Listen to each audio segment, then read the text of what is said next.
यदि ऑक्सीजन ना हो तो आप जिंदा रहेंगे? नहीं ना। तो ईश्वर हमारे भीतर किस रूप में विद्यमान है? ऑक्सीजन के रूप में, हवा के रूप में। उसको हम रोज टच करते हैं, महसूस करते हैं। वो ईश्वर कहते ना, वो हमारे आसपास है, रियल है। वो ईश्वर हमारे आसपास ना होगा तो मर नहीं जाएंगे। अच्छा, मरे हुए आदमी के अंदर भगवान है क्या?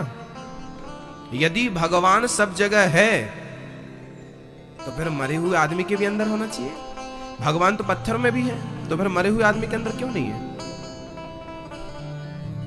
भक्तों, हम सबको जो जिंदा रखता है ईश्वर, वो किस रूप में है?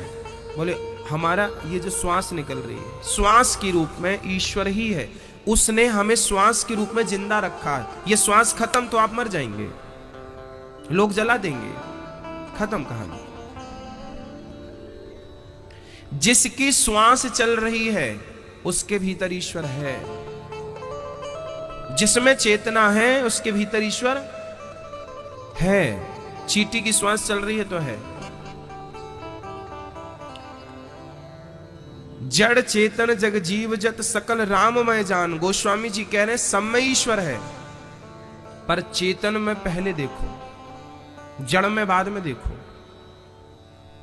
पत्थर में बाद में देखो, पहले चेतन में देखो। चेतन कौन है? आप चेतन हैं, आप जिंदा हैं, बोल रहे हैं, सुन रहे हैं। ये ऑक्सीजन ईश्वर का स्वरूप है। ईश्वर हम सबके भीतर, चित्त मतलब प्रकाश, मतलब ऑक्सीजन। ऑक्सीजन किसका स्वरूप है?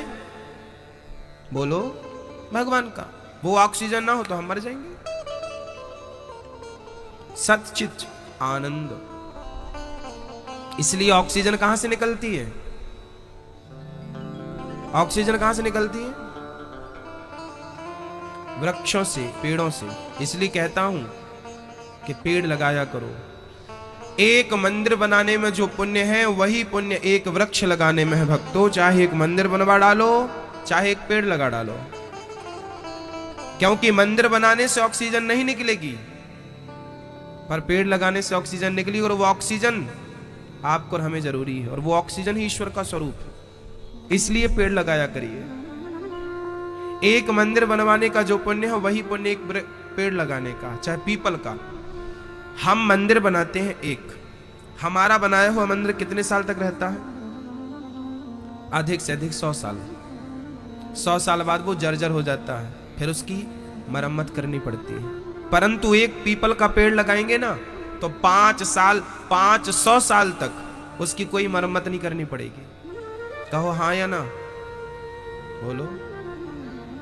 एक वट वृक्ष लगाएंगे तो 100 साल बाद आपका मंदिर धराशायी हो सकता है, पर 500 साल के बाद भी वो वट वृक्ष हजारों लोगों को छाया दे सकता है। अब बताइए कि ईश्वर किस में हम देखें, कहां देखें? मंदिर जरूरी है या पेड़ जरूरी है? ये नहीं कहता मैं कि मंदिर ना बनाओ, मैं विरोधी नहीं हूं। प्राथमिकता पेड़ों को देना, पहली प्राथमिकता वृक्षों को देना। इसलिए हम लोग पीपल की पूजा करते आए हैं, क्योंकि 24 घंटे वो ऑक्सीजन देता है। वट वृक्ष की पूजा करते आए हैं। हाँ? सच्चित आनंद। ईश्वर का स्वरूप क्या है? आनंद। भगवान के 3 स्वरूप हैं, आज जान लीजिएगा। पहला स्वरूप है सत्य। ईश्वर कैसा है? सत्य। दूसरा स्वरूप है चित्त। चित्त मीन्स ऑक्सीजन, प्रकाश, सच्चित आनंद। ईश्वर का तीसरा रूप है आनंद, इसलिए उसका नाम है सच्चिदानंद। ईश्वर का नाम क्या है मेरी मां? जोर से बोलो, जोर से। सच्चिदानंद उसका नाम है। इसलिए उसे हम सच्चिदानंद कहते हैं, क्योंकि सच्चित आनंद सूचक है, वो दायक है, आनंद को देने वाला है। अच्छा, रसगुल्ले खाने में कितना आनंद आएगा? रबड़ी खाने में कितनी देर तक आनंद आएगा? अच्छा, आपके सामने 1 किलो रबड़ी यदि हम रखें तो आप 1 किलो रबड़ी खा सकते हैं? खा सकते हैं? नहीं खा सकते। चलो आधा किलो रख लेते हैं, खाएंगे तो 250 ग्राम, 250 ग्राम तो खा लेंगे मैया, ऐसा तो नहीं बोलो। 250 ग्राम तो खा लोगे आप, ऐसा बिल्कुल नहीं, चट कर जाओगे आप। चलो भाई कम ना रखे ना, आपको बुरा ना लगे, महाराज जी ने दिया तो कम दिया, थोड़ा ज्यादा दे रहे हैं, 250 ग्राम दे रहे हैं आपको, खाना खाओ, शुरू करो। 250 ग्राम हमारे पास रबड़ी रखी है, तो 250 ग्राम रबड़ी में जब हम पहला चम्मच रबड़ी उठा के अपने मुंह पर रखेंगे ना, तो वो स्वादिष्ट लगेगी, दूसरा चम्मच भी स्वादिष्ट लगेगा, तीसरा चम्मच थोड़ा कम स्वाद देगा। फिर रबड़ी हम कटोरी से पीना शुरू करेंगे ना, जब ज्यादा पी लेंगे तो फिर वो रबड़ी स्वादिष्ट नहीं लगी, अब बस करो, बहुत हो गई ना। जो स्वाद पहले चम्मच में था वो स्वाद क्या 10वें चम्मच में था? इसका मतलब है रबड़ी में जो स्वाद मिलता है, जो आनंद मिलता है, जो सुख मिलता है, वो घटते क्रम में होता है। पहले ज्यादा था, पहला रसगुल्ला खाया ज्यादा मजा आया, दूसरा खाया थोड़ा कम, तीसरा खाया और कम, चौथा खाया और कम, 5वें में हाथ नहीं, अब नहीं हो सकता। सही बात है क्या? संसार का हर सुख घटते क्रम में होता है मेरी मां, सही है क्या? मैया जी, ओ मैया, पंचायत ना करना।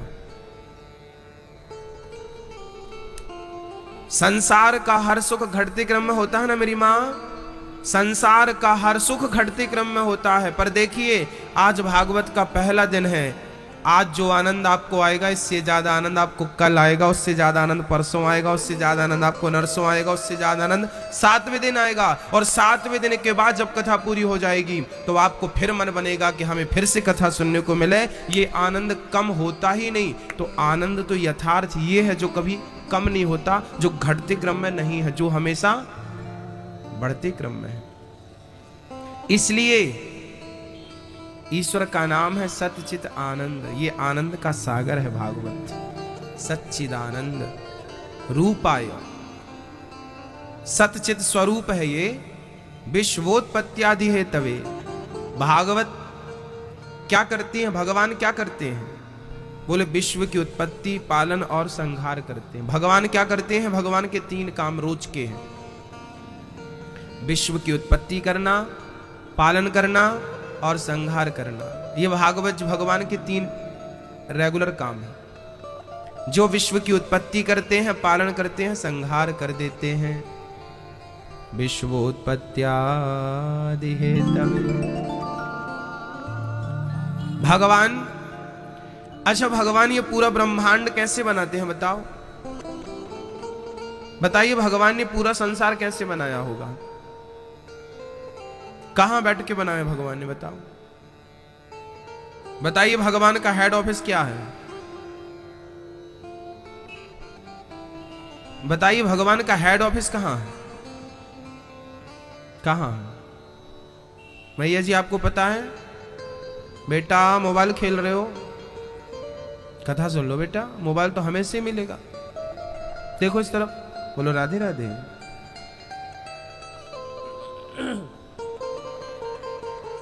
बताइए भगवान का हेड ऑफिस कहां बेटा? हाँ, कहां? स्वर्ग में नहीं, स्वर्ग में भगवान का हेड ऑफिस नहीं है। भगवान स्वर्ग में रहते नहीं, भगवान स्वर्ग कभी जाते ही नहीं। राम राम राम। स्वर्ग तो जाने नहीं चाहिए कभी, कोई फ्री में बुलाए कि आओ तो नहीं जाना चाहिए। भगवान का जो नित्य धाम है ना, वो जो नित्य धाम है, कभी भक्त जाना चाहते हैं ना तो स्वर्ग नहीं जाना चाहते। भक्त हमेशा कामना करता है गोलोक धाम की। कौन सा धाम? एक धाम होता है बैकुंठ धाम, एक धाम होता है साकेत धाम। इस स्वर्ग तो बहुत पृथ्वी के बाद स्वर्ग ही है, दूसरी सीढ़ी है, इसका कोई महत्व नहीं है। स्वर्ग तो हम चाहते नहीं।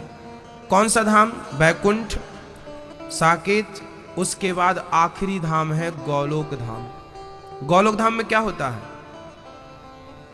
गोलोक धाम में भगवान कृष्ण की नित्य लीलाएं चलती हैं। जो भगवान का बहुत परम भक्त होता है वो गोलोक धाम, जैसे मीराबाई कहाँ गई, नरसिंह मेहता कहाँ गए, तुलसीदास कहाँ गए, सब गोलोक धाम में है। भगवान की नित्य लीलाएं, वहां रोज भगवान रास रचा रहे हैं, वहां रोज भगवान माखन चोरी कर रहे हैं, वहां रोज भगवान भक्तों के लिए गोवर्धन की लीला करते हैं, वहां रोज भगवान माखन चुरा चुरा के खाते हैं। उस लीला में सम्मिलित होने के लिए किसी को चाहिए तो आप जो अच्छे भक्त होंगे, इंदौर में भगवान पहले इंदौर को देखेगा कि भाई यहां सबसे बढ़िया भगत कौन है। जब भारत पर दृष्टि जाएगी भगवान की तो दो चार भक्त बहुत बढ़िया उच्च कोटि के भगवान देखेंगे तो भगवान उन्हें गोलोक धाम बुलाएंगे। जो ज्यादा कथा सुनते हैं, ज्यादा प्रेमी गण हैं, उन्हें गोलोक धाम बुलाते हैं और अपनी नित्य की लीलाओं में भगवान उन्हें सम्मिलित कर लिया करते हैं कि अब की बार तुम हमारे ग्वाल वाल बन जाना।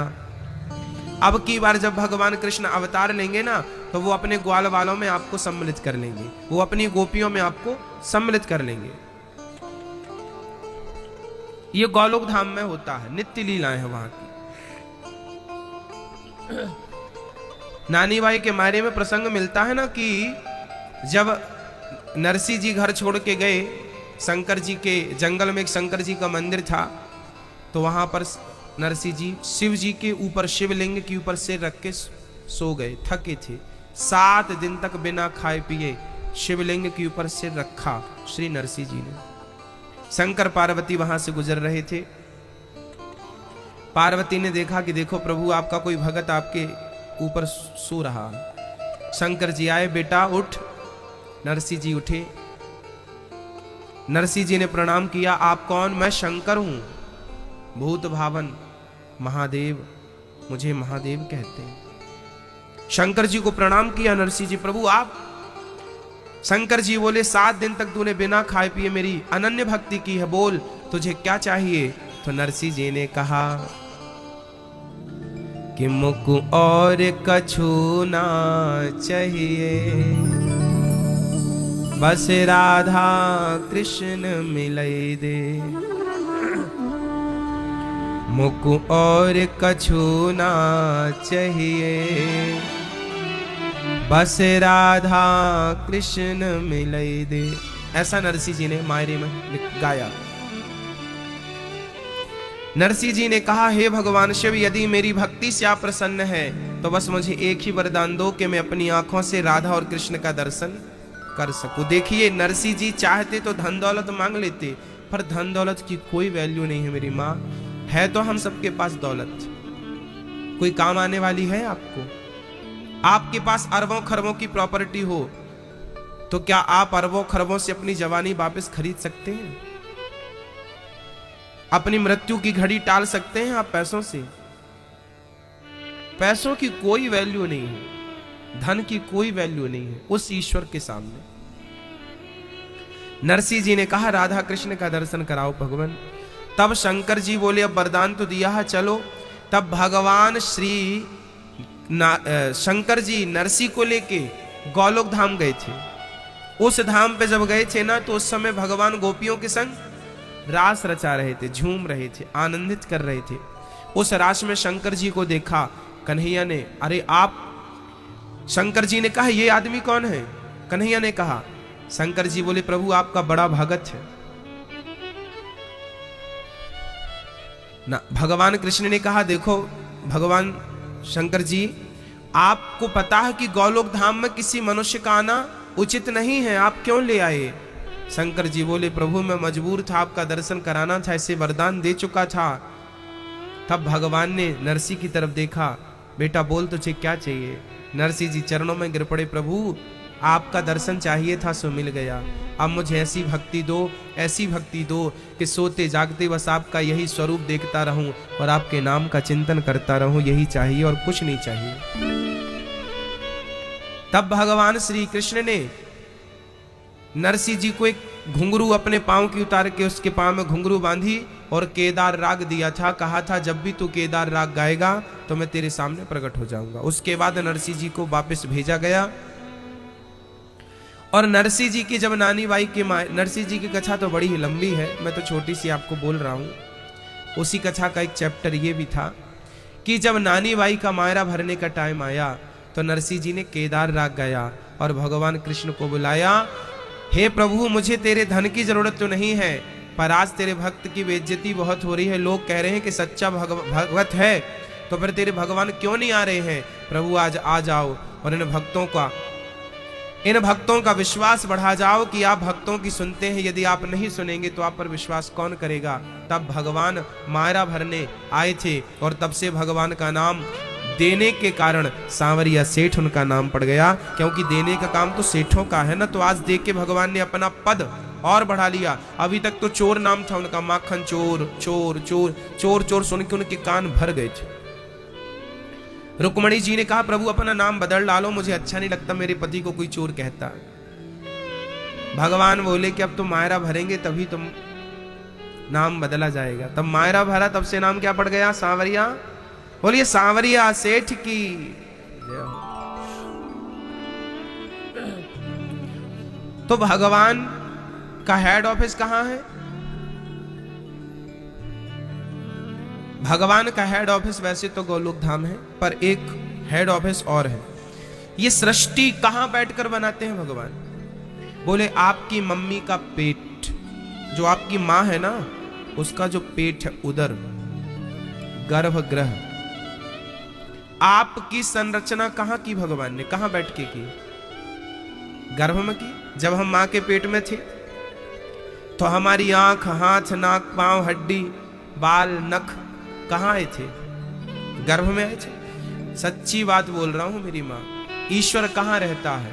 बोले ईश्वर ने सृष्टि बनाई है ना, तो मां के पेट में बैठ के बनाई है। सबको बनाया, किसी को भी। आप देखो चींटी को भी कहां बनाया, हाथी को भी कहां बनाया? हथनी के गर्भ में। मतलब हर मां के गर्भ में वो बैठा हुआ है। इसलिए कहता हूं कि हम जो मां का गर्भ है ना, वही ईश्वर का हेड ऑफिस है, वही मिलता है वो। इसलिए मां ईश्वर मानी जाती है ना। सच्चिदानंद रूपाय विश्वोत्पत्त्यादिहेतवे, विश्व की उत्पत्ति, पालन और संहार। भगवान विश्व की उत्पत्ति करते हैं, पालन करते हैं और संहार कर देते हैं। हमें जन्म देते हैं, पालन करते हैं, संहार कर देते हैं। अच्छा, भगवान तीन चीजों का हरण भी करते हैं। क्या क्या हरते हैं बताओ? इसलिए भगवान का एक नाम है हारी। श्री कृष्ण गोविंद हरे मुरारी। हाँ, हरण करने के कारण उनका नाम पड़ गया हारी। मुर नाम के दैत्य को नाम मारा था भगवान ने, इसलिए नाम मुरारी पड़ा। पर भगवान हरते हैं, इसलिए उनका नाम हरि पड़ा। भगवान हरते हैं, हरते हैं, क्या हरते हैं बताइए? हारने के कारण उनका नाम हरि पड़ा। क्या हरते हैं भगवान? बोले तापत्रय विनाशाय। भगवान हमारे तीन प्रकार के दुखों का हरण कर लेते हैं, इसलिए उनका नाम पड़ा हरि। क्या हरते हैं? दैहिक दैविक भौतिक तापा, राम राज्य काहू नहीं व्यापा।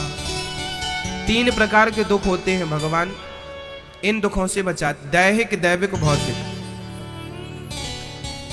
हमारे जो देह से दुख उत्पन्न होता है उसे दैविक ताप कहते हैं। जो देह से उत्पन्न होता है उसे दैहिक ताप, जो देवताओं से मिले वो दैविक ताप, जो जीव जंतुओं से मिलता है, काट दे कोई सांप बिच्छू इत्यादि, गाड़ी मोटर का धक्का लग जाए, भौतिक प्राणियों से जो दुख, भौतिक ताप।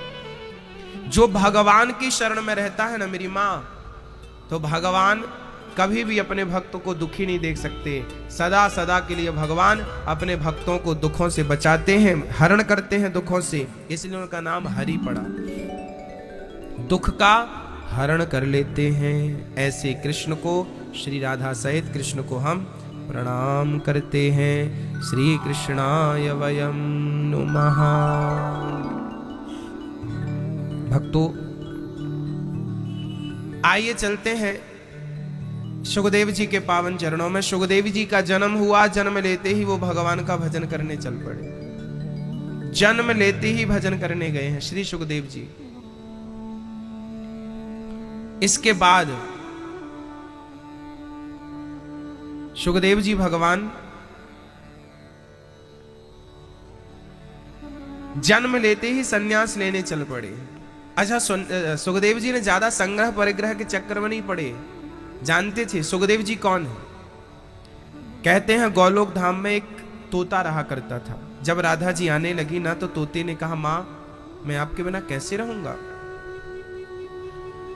राधा जी बोली, मैं लीला करके आऊंगी, फिर तू जाना मेरी गुणगान करना लीलाओं का। जब राधा जी वापस गई गोलोक धाम, तो तोता आया, और वही तोता सुखदेव के नाम से ख्याति पाते हैं, जिन्होंने भगवान की कथा को विस्तार किया है। और सुखदेव जी राजा परीक्षित के माध्यम से इस कथा को साप्ताहिक बनाते हैं। इस कथा के प्रचारक हैं श्री सुखदेव जी भगवान, भागवत के, जिन्होंने भागवत का प्रचार किया था। सुखदेव जी 12 साल अपनी मां के पेट में थे। कितने साल? 12 साल। अमरनाथ के जंगल में एक बार शंकर जी गए थे माता पार्वती को लेकर। वहां पर शंकर जी ने पार्वती को बढ़िया सी कथा सुनाई। माता पार्वती कथा सुनते सुनते सो गई। पास में एक तोता बैठा था, वो तोता यही सुखदेव जी थे। तोते ने पूरी कथा सुन ली। 7 दिन की जब कथा हुई तो शंकर जी ने जयकारा लगाई, बोलिए कृष्ण कन्हैया लाल की। जयकारा लगाई तो माता जी की नींद तो खुली। माता जी ने कहा, प्रभु क्या हुआ, आगे कोई कथा नहीं सुनाई? शंकर जी बोले, कथा तो पूरी सुना दी। आप कहाँ थी? हमें नींद आ गई थी। शंकर जी बोले, आप सो रही थी पर कथा में हुक्का तो बराबर मिला था। कथा हुक्का किसने दिया? पलट कर देखा, तोता। शंकर जी को गुस्सा आ गया, चोरी से कथा सुनता है। निकाला त्रिशूल, दौड़ पड़े। अमरनाथ से वो तोता भागा।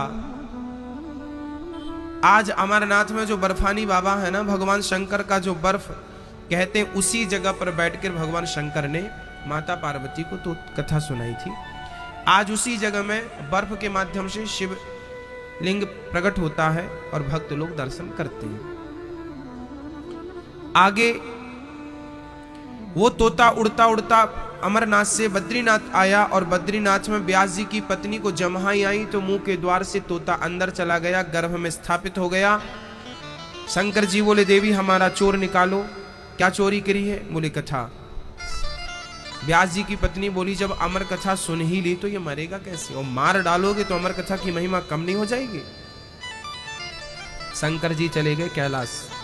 सच्ची बात तो यह थी, कथा उस तोते को ही सुनवानी थी। पार्वती को निमित्त बनाया था शंकर जी ने।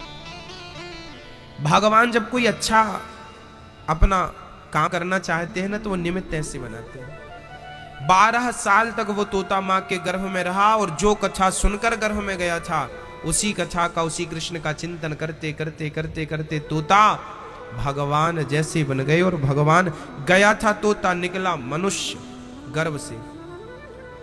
चिंतन कहते हैं, आप जिसका चिंतन करेंगे आप वैसे हो जाएंगे। इसलिए अच्छे लोगों का चिंतन किया करिए, राम का, कृष्ण का। आप अपने घर पर राम का चित्र लगाया करिए।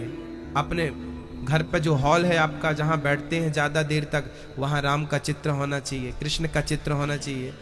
आप लोगों ने हीरो हीरोइन के चित्र लगा रखे। इन चरित्रहीनों के तुम चित्र लगाओगे और इन चरित्रहीनों को तुम देखोगे तो तुम्हारे बच्चों का चरित्र क्या होगा? हाँ, ये हीरो हीरोइन जो है, ये सब चरित्रहीन लोग, इनके चित्र लगाओगे आप,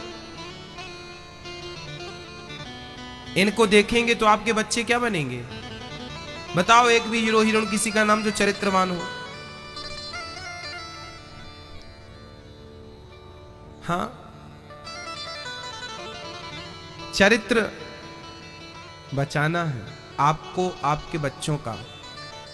उसके लिए राम जैसा चरित्र हो, कृष्ण जैसा चरित्र हो, स्वामी विवेकानंद जैसा चरित्र हो, झांसी की रानी जैसा चरित्र हो, मां अहिल्याबाई जैसा चरित्र हो, रानी दुर्गावती जैसा चरित्र हो, पृथ्वीराज चौहान जैसा चरित्र हो। अच्छे लोगों की तस्वीरें लगाया करिए घर पे। राम और कृष्ण, हम तो कहते हैं भगवान नारायण लेटे हैं और लक्ष्मी जी चरण दबा रही हैं। ये चित्र अपने घर पे लगाओ ताकि हर नारी को अपने पति का आदर करने का भाव जागे और हर पुरुष को अपनी नारी का सम्मान करने का भाव जागे। ऐसे चित्र घर पे होने चाहिए। हाँ, बढ़िया सा चित्र हो राम जी का, कृष्ण जी का, हमारे कनक बिहारी जी का चित्र हो, अयोध्या कनक बिहारी सरकार का बिहारी जी का चित्र हो, श्रीनाथ जी का चित्र हो, बढ़िया हो। आपके घर पे बड़ा सा चित्र होना चाहिए। आने जाने वालों को पहले भगवान का वो चित्र नजर आए आपके घर पे। हाँ? घर के बाहर लिखा क्या होना चाहिए? आपके घर के बाहर कितना भी आलीशान बंगला बना लो आप, पर हनुमान जी जब लंका गए थे ना, तो वहां पर लंका में विभीषण के घर पे क्या देखा था? राम नाम अंकित ग्रह, शोभा वर्णि न जाय, नव तुलसी का वृंद तहाँ, देख हरस कपिराय। ये हिंदू का घर है, ये सनातन धर्मियों का घर है। घर देख के ही पता चल जाए कि ये सनातन धर्मियों का घर है। तो क्या होता है सनातन धर्मियों के घर पे? घर के बाहर कीर्तन होना चाहिए। एक कीर्तन लिखवाओ घर के बाहर, श्री कृष्ण गोविंद हरे मुरारी, हे नाथ नारायण वासुदेव। या तो लिखवाओ हरे राम राम राम हरे हरे, हरे कृष्णा कृष्णा कृष्णा हरे हरे। या लिखवाओ श्री कृष्ण श्री राधा या श्री राम या सीताराम, ऐसा लिखवाओ अपने घर पे। बाहर लिखवाओ ताकि आने जाने वालों को दर्शन हो राम नाम का, और आपके घर पे शंख चक्र का चिन्ह हो। यही वैष्णव भक्तों का घर का पता है कि इनके घर पे ये चिन्ह होते हैं। हम लोग शंख चक्र का चिन्ह रखते हैं अपने घर पर। शंख चक्र घर के द्वार पर चिन्ह हो, शंख का, चक्र का, ऊपर सीताराम लिखा हो, राधे श्याम लिखा हो, हाँ, गोविंद हरे लिखा हो, गोपाल हरे लिखा हो, श्रीमन नारायण लिखा हो। ऐसा कुछ भी एक चीज आपके घर पे लिखना चाहिए। आजकल लोगों ने लिख रखा कुत्तों से सावधान। अब बताइए, कुत्तों को कुत्तों वाली बुद्धि है, ये कुत्तों वाली बुद्धि है। ये वैष्णव वाली बुद्धि तो नहीं है। वैष्णव आदमी कभी ऐसा लिखवाएगा कुत्तों से सावधान?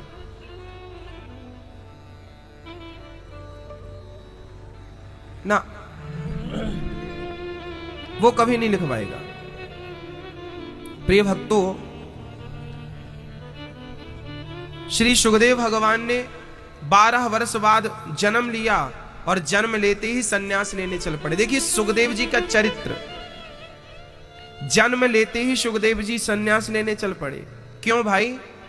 पिता ने कहा बेटा रुक जाओ, शादी कर लो, विवाह कर लो, बच्चे पैदा कर लो, चले जाना, कौन सी जल्दी है। सुखदेव जी बोले पिताजी यदि बच्चों में उलझ गए तो फिर भजन कर नहीं पाएंगे। सच्चाई तो यह है कि हम सभी लोग, आप यहां जितने बैठे हैं मैं उनकी बात करूं, जो सुन रहे हैं टीवी पे आपकी भी बात कर लेता हूं। अच्छा ये बताओ, शादी के पहले आप कम परेशान थे, कम उलझे थे, शादी के बाद कुछ ज्यादा ही उलझ गए। अब आपको लग रहा है कि शादी हो गई हमारी, कोई बात नहीं, बच्चे पढ़ लिख जाएं, बच्चे सेटल हो जाएं, फिर हम फ्री हो गए। तो आपके पड़ोस में देख लेना कि जिनके बच्चे सेटल हैं, क्या वो अभी फ्री हैं? वो बुढ़ऊ और उलझे हैं। पूरी जिंदगी हमें लगता है अब सुलझे, अब सुलझे, अब सुलझे। जितना अपने आप को सुलझाते हैं उतना ही उलझ जाते हैं। ये गृहस्थी मकड़ी का जाल है।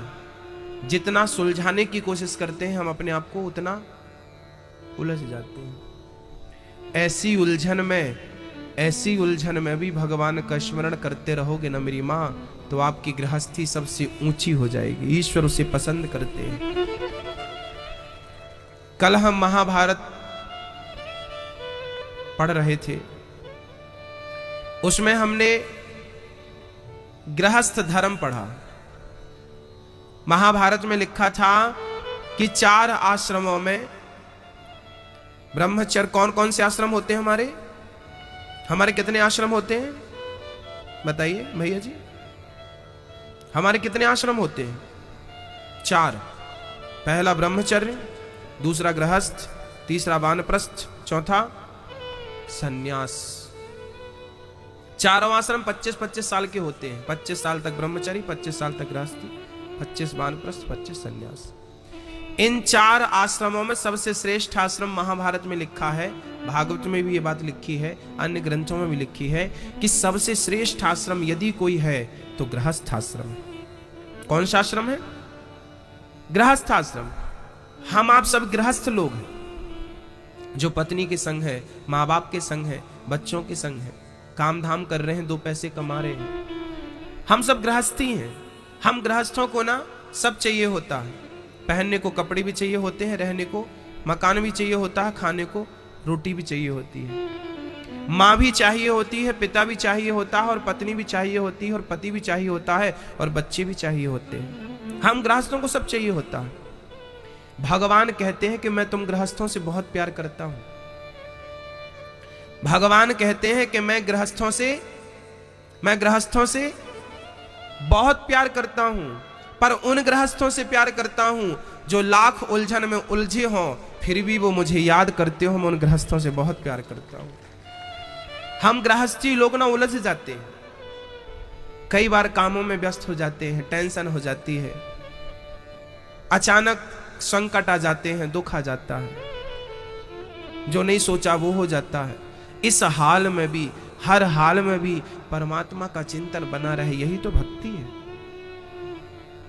भगवान ये थोड़ी कहते हैं कि तुम मेरे लिए सब छोड़ो, जंगल जाओ, मैं तुमको तभी मिलूंगा जब तुम जंगल में जाओगे। यदि जंगल में जाने से भगवान मिलते तो दशरथ जी गृहस्थ धर्म में रहते थे। बताइए, दशरथ जी को घर बैठे बैठे भगवान मिले कि नहीं? बेटा बन के पैदा हुए कि नहीं? क्या दशरथ जी को कहीं जाना पड़ा? बोलो। दशरथ जी ने अपनी गृहस्थी अच्छी कर ली तो राम भगवान को खोजने उन्हें जंगल नहीं जाना पड़ा। खुद राम गृहस्थों के घर पैदा भय कि नहीं? हाँ या ना? यदि गृहस्थी अच्छी हो ना मेरी मां, पवित्र हो, तो आपके घर पे भगवान पैदा हो सकते हैं। देवकी वसुदेव की गृहस्थी पवित्र थी तो उनके घर कृष्ण पैदा हुए कि नहीं? बोलो हाँ या ना?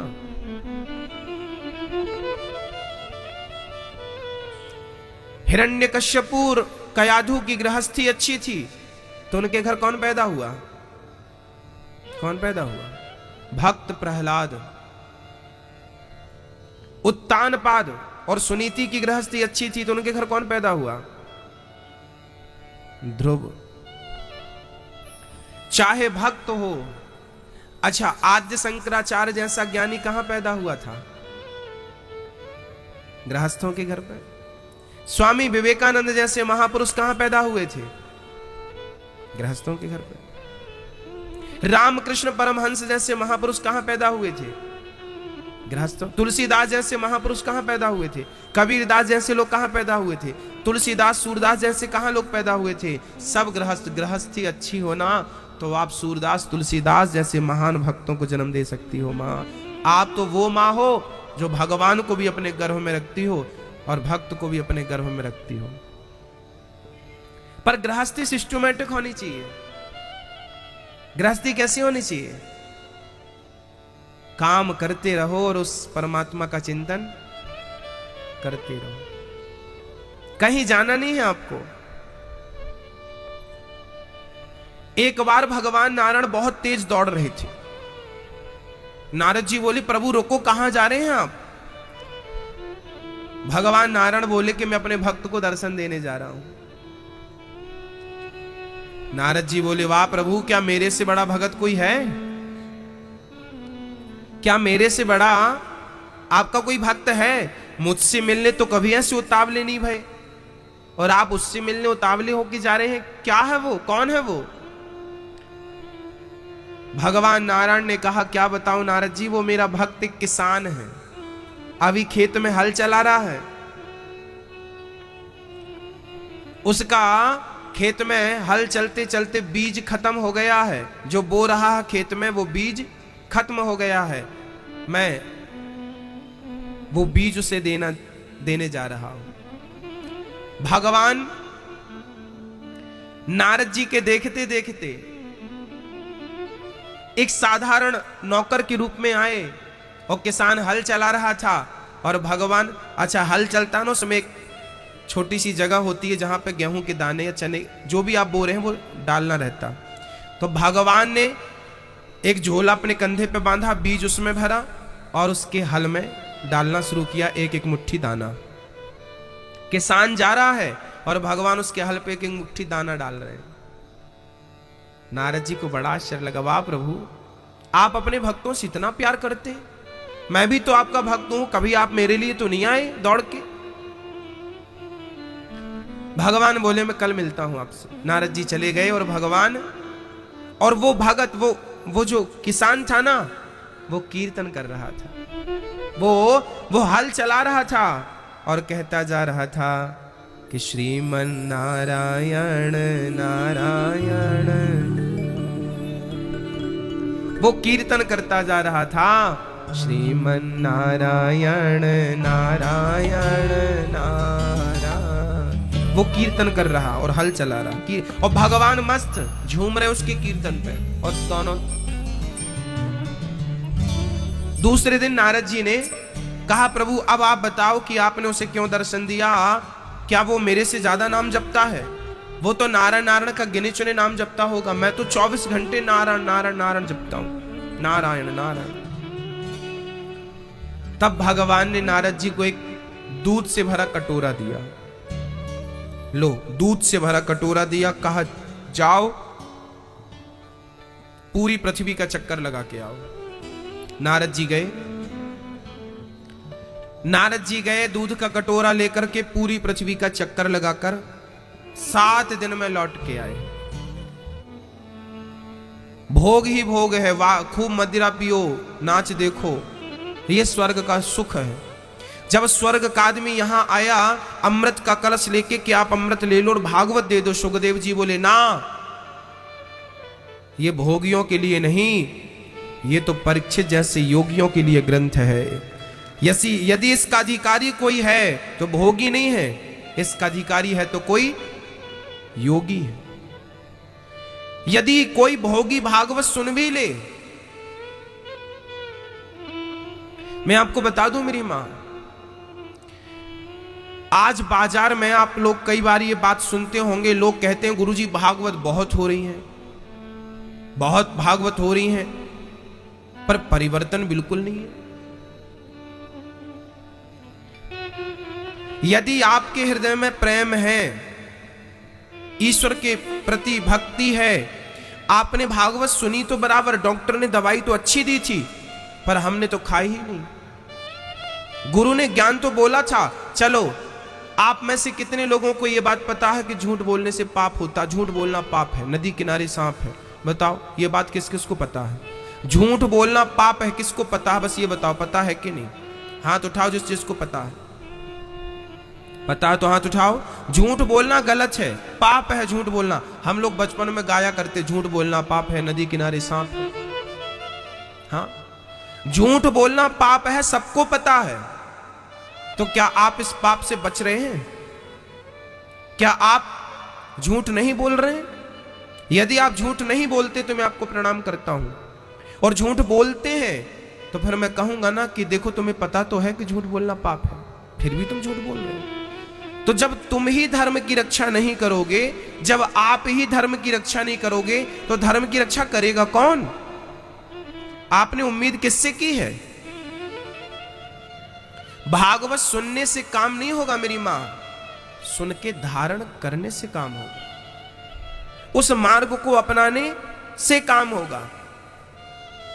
हम सब चिल्लाते हैं वृक्ष लगाओ वृक्ष लगाओ, केवल नारे लगाने से लग जाएंगे? हाँ। हम सब चिल्लाते हैं धर्म की जय हो, अधर्म का नाश हो, तो जयकारा तो हम बचपन से लगा रहे, धर्म की जय हो जय हो, और हम ही अधर्म कर रहे। सुनो, 100 रुपए ले लेना, कर लो काम। हम आपने ही भागवत में जयकारा लगाई थी कि धर्म की जय हो, और आप ही घूस दे के आ गए हो, सामने वाले ने ले ली, और आपको कोई दे दे तो आप भी घूस ले लेंगे। जब आप घूस लेना छोड़ते नहीं, देना छोड़ते नहीं, तो धर्म की जय हो का अधिकार आपको किसने दिया? आपको यह नारा नहीं लगाना चाहिए फिर, क्योंकि आप इसके अधिकारी नहीं हैं।